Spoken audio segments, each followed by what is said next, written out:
Bonjour à tous, je suis Gilles Mancillon, je reviens à vous brièvement aujourd'hui pour vous souhaiter une bonne semaine, cette semaine qui commence. Je vais tirer quelques cartes pour voir un petit peu au niveau de l'alignement de nos chakras. Nos chakras sont des centres d'énergie psychique qu'on a à l'intérieur de nous, qui seront un jour découverts par la science et la médecine traditionnelle, qui nous permettront de découvrir des nouvelles méthodes de guérir plutôt que de médicaliser, disons, ou de droguer pour arriver à adresser la maladie.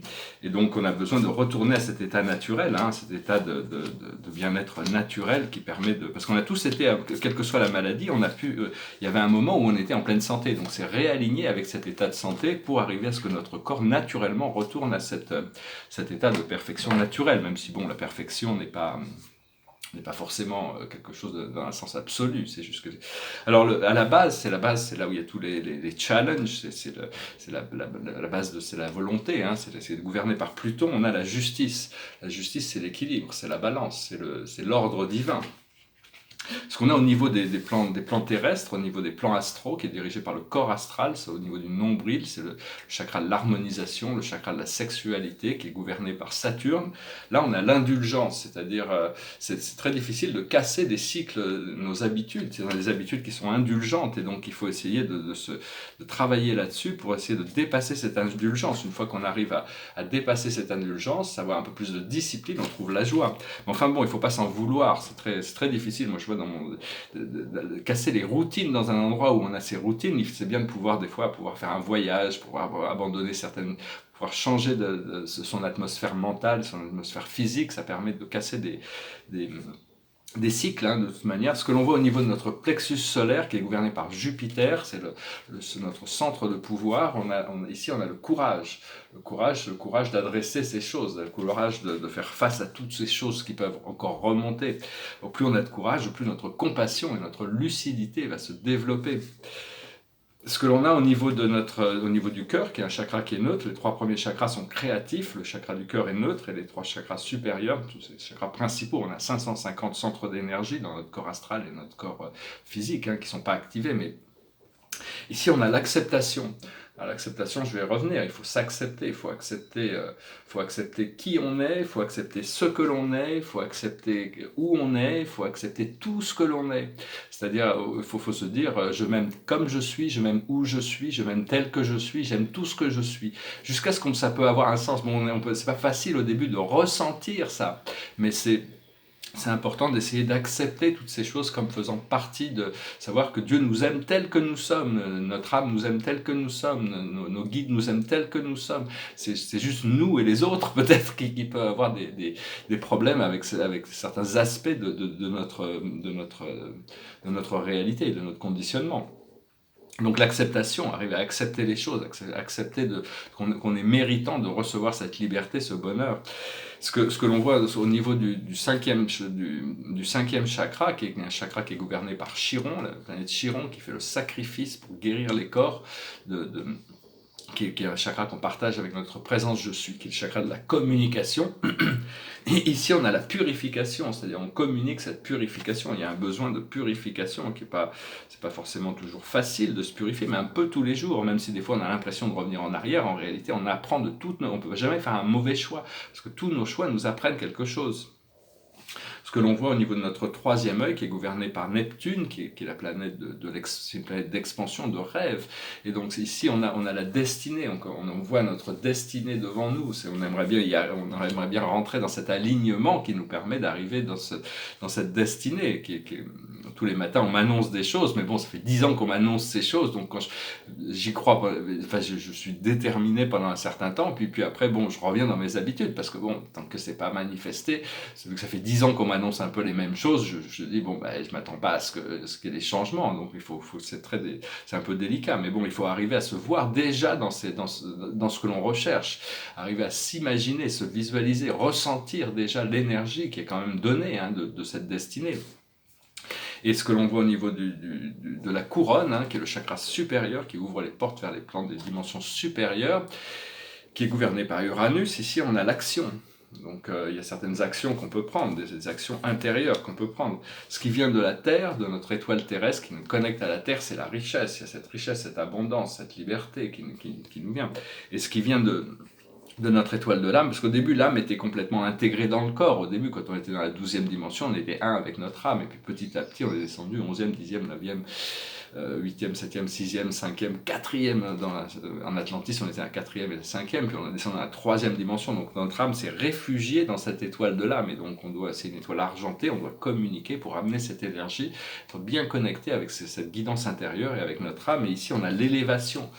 On est élevé, parce que bon, il y a un programme supérieur, quelle que soit notre conscience terrestre et nos limitations au niveau mental, au niveau psychologique, au niveau de notre conception de qui on est et comment on est, de ce que notre vie représente. Il y a une force supérieure. Une fois on se soumet à cette présence et on choisit de laisser cette présence guider notre vie, il y a une supervision et des forces supérieures qui viennent s'impliquer dans le procédé de notre réalité terrestre. Donc c'est une question, le timing est géré par des plans supérieurs.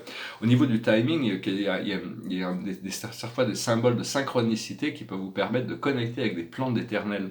Les plans éternels, c'est-à-dire que quand on se promène dans la rue et qu'on voit une plume blanche, la plume blanche, ça devrait être un moment qui ouvre une portail sur l'éternité. Moi, je m'en sers depuis très longtemps. Dès que je croise une plume blanche, je connecte avec cette déesse qui s'appelle déesse Mat, qui est une seigneur du temps. Et donc, c'est celle qui pèse les cœurs. Qui pèse les cœurs. Le cœur doit être aussi léger qu'une plume blanche, une petite plume. Et donc ça me rappelle cette notion d'éternité, qu'en réalité, il n'y a que le moment éternel, au-delà de tout ce que l'on peut, au-delà des manifestations terrestres. Donc, je vais discuter de 2-3 idées. La première, c'est vraiment de savoir que la mort n'est qu'une illusion de la 3e dimension. C'est une illusion qui a été implantée très puissamment dans la conscience des gens, donc on vieillit. Mais en réalité, c'est pas nous. L'enfant intérieur ne vieillit jamais. Il est éternel, immortel. C'est le corps physique qui vieillit par rapport à nos conditionnements et notre accroche au calendrier linéaire et au temps, plutôt que dans la nature éternelle. Au plus on vit dans ce moment éternel, au plus toutes nos cellules sont en suspension et ça leur permet de moins vieillir, disons, moins vite, jusqu'au moment où on pourra trouver ce procédé de régénération cellulaire. On peut demander avant de s'endormir d'aller ou dans la Terre intérieure ou dans les vaisseaux intergalactiques pour aller dans des chambres de régénération qui nous permettent de régénérer nos cellules. Il y a toutes sortes d'autres techniques. Savoir que quand on meurt dans la 3e dimension, ce qu'on appelle la mort, on renaît immédiatement, rapidement, dans la 4e dimension, dans les plans astraux, où on passe notre vie en revue. Mais une fois qu'on a passé toute notre vie en revue, on meurt dans la 4e dimension et on renaît dans la 3e. C'est un cycle qui n'en finit pas jusqu'au moment où, quand on est dans la 3e dimension, on peut connecter avec notre nature éternelle. À ce moment-là, on se connecte avec les plans de la 5e dimension et quand on a fini notre incarnation terrestre, on n'est plus dans les plans astraux, on va directement dans la 5e dimension qui nous permet de sortir du samsara et ne plus avoir à se réincarner dans la matière. Tout ça, c'est mes idées. Après ça, j'espère qu'elles résonnent avec vous. C'est des principes fondamentaux, mais c'est aussi, il faut quand même être... c'est des choses qui sont qui sont pas encore acceptables de croire, probablement, par exemple, pour la majorité des êtres humains. C'est des choses parce qu'on leur a appris des choses qu'ils ont appris à l'école et qu'ils lisent dans les journaux, qu'ils voient à la télé, et pour eux, c'est ça la vérité. Mais en réalité, il y a une autre vérité supérieure qui viendra se superposer à tout ça et qui va transformer l'humanité quand ce sera le moment, quand la conscience divine voudra que ce sera le moment, quand on sentira que tout le monde est prêt.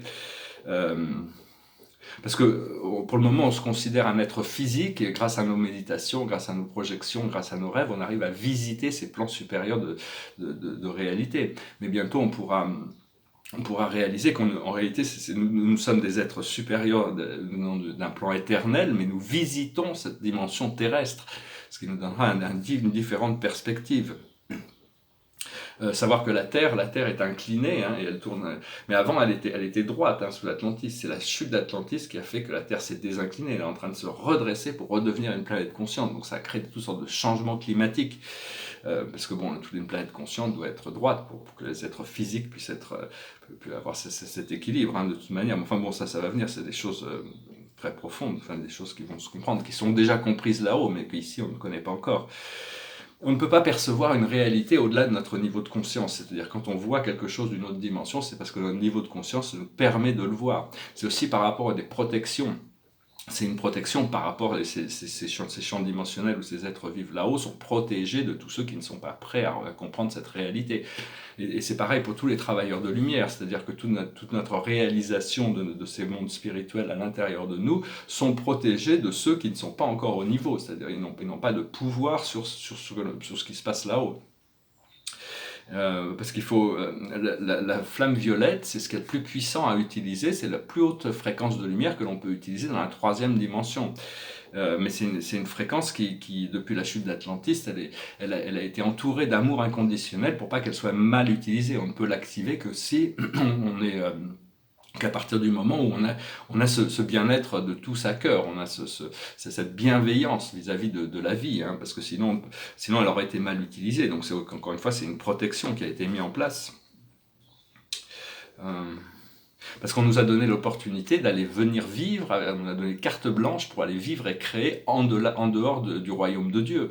C'est-à-dire qu'avant on était dans le royaume de Dieu, où tout est dans la loi, tout est parfait, tout est divin, toutes nos créations sont divines.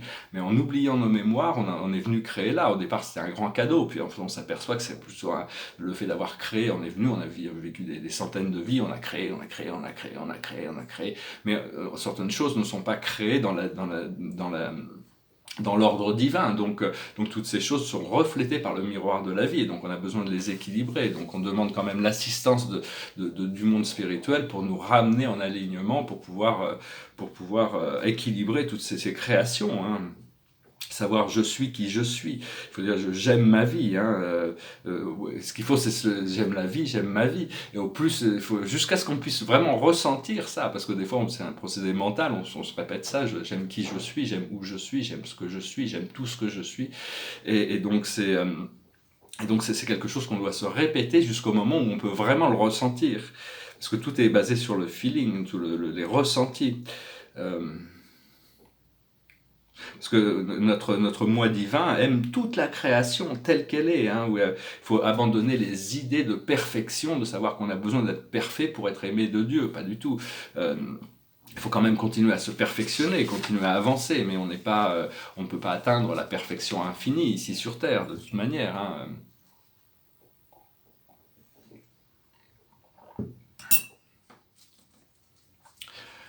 Parce que tout ce qui est conscience, c'est une extension de la source.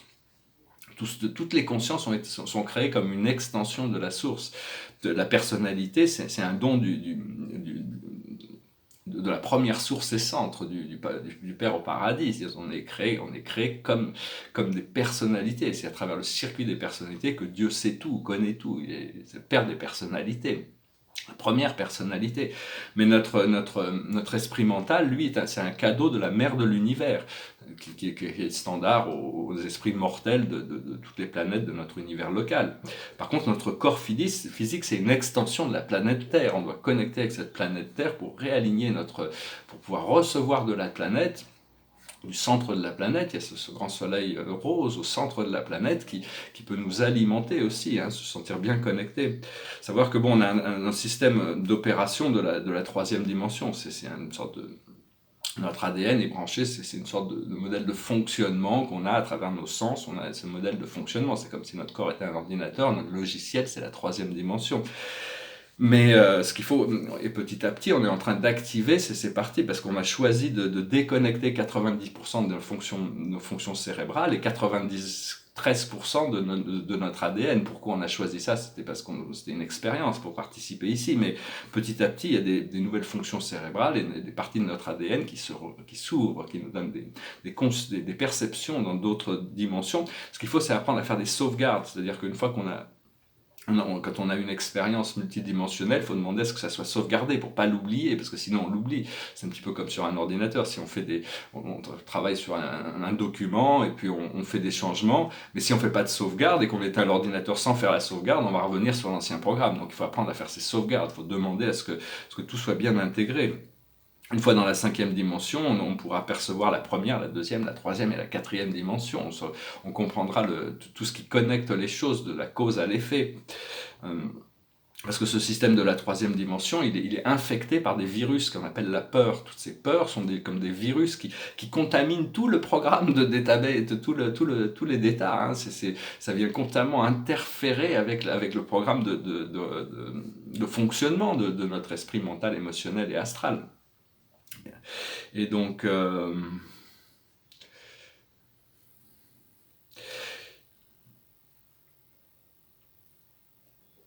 Oui, c'est-à-dire que bon, c'est pas facile de venir dans une matrice de la troisième dimension. Hein. Ce qu'il faut, c'est arriver à ne pas juger, ne pas se juger soi-même, et d'essayer de respirer le plus possible pour utiliser cette force qu'il y a dans l'oxygène, qui pourrait arriver à oxygéner notre corps, le rendre positif le plus possible.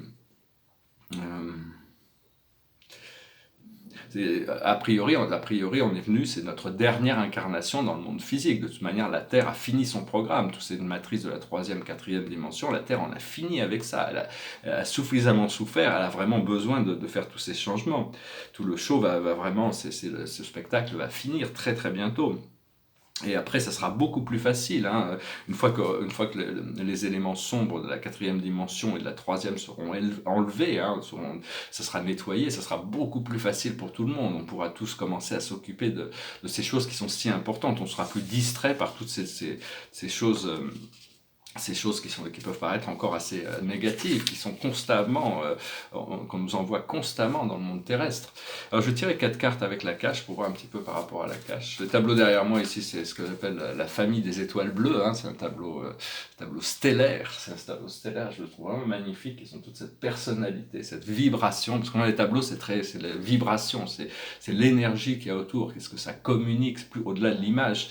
Puis ça, c'est un portrait. C'est un portrait d'une jeune fille qui, enfin, je l'ai jamais vu dans les yeux, c'est quelqu'un que j'essaie de m'aligner, mais il y a des voiles partout dans ma vie, il y a des voiles qui me cachent ma destinée, il y a des voiles qui me cachent ma relation, il y a toutes sortes de voiles, mais j'imagine que bon, ils sont là pour une raison, de toute manière, j'essaie de pas trop me plaindre à propos de ces voiles, j'essaie quand même de m'aligner à l'intérieur, parce que je sais que toutes les choses ont une raison d'être de toute manière.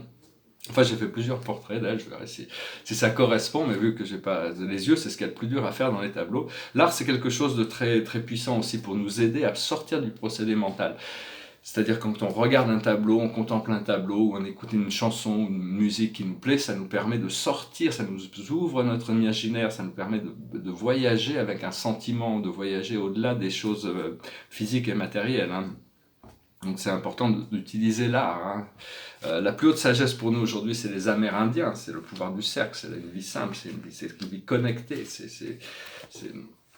ça peut être aussi un voyage aux États-Unis, en Amérique du Sud, en Amérique du Nord.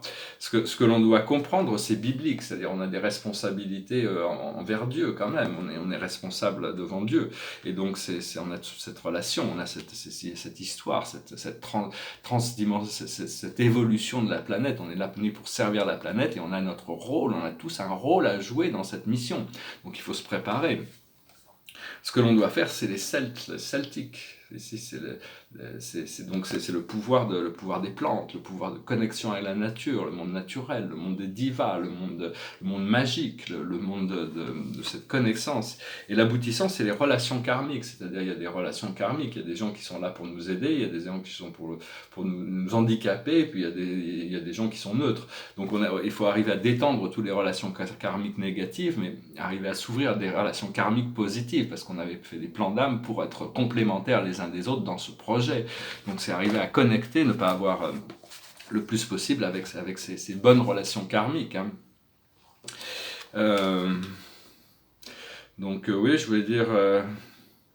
savoir, oui, il faut s'aimer soi-même, c'est très important, apprendre à être égoïste, savoir commencer par s'occuper de soi avant de pouvoir aider les autres. Le Christ vous aime, Dieu vous aime, de toute manière, inconditionnellement, vous pouvez compter là-dessus.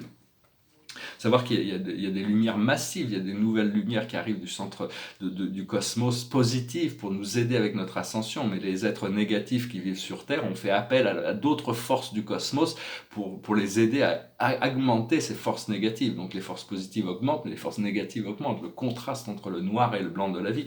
J'en parle pas mal dans mon livre aussi, Quand je ne rêve pas, je suis. Vous pouvez le voir en livre audio. J'espère bientôt pouvoir le publier quand je trouve un éditeur ou quand je peux le publier moi-même, parce que je pense que ça permettra d'en discuter dans les médias et dans la société en général.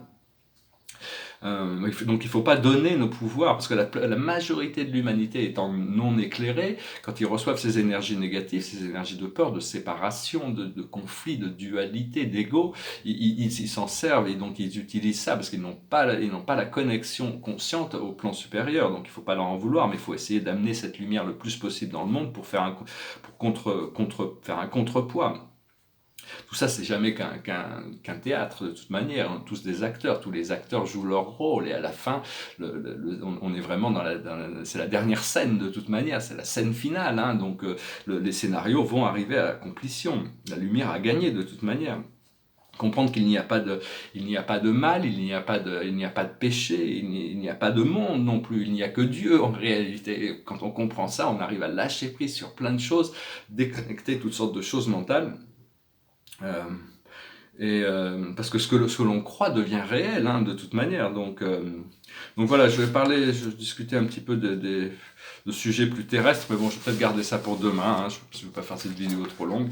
Donc j'ai décidé par rapport au monde terrestre. Je vais essayer de finir avec cette chanson, c'est une chanson qui m'aura passé par la tête, que j'ai déjà chanté l'autre jour, mais c'est quelqu'un qui est poursuivi par une ombre de lune.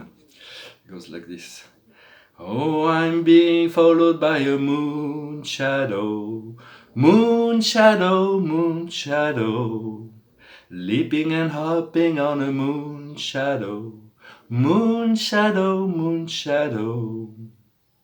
And if I ever lose my hands, lose my plow, lose my land, yes, if I ever lose my hand, oh ho ho ho ho ho ho ho ho ho, I won't have to work no more.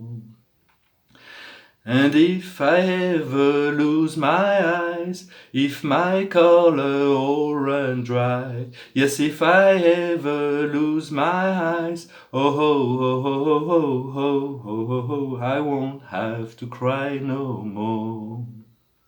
Yes, I'm being followed by a moon shadow, moon shadow, moon shadow, leaping and hopping on a moon shadow, moon shadow, moon shadow.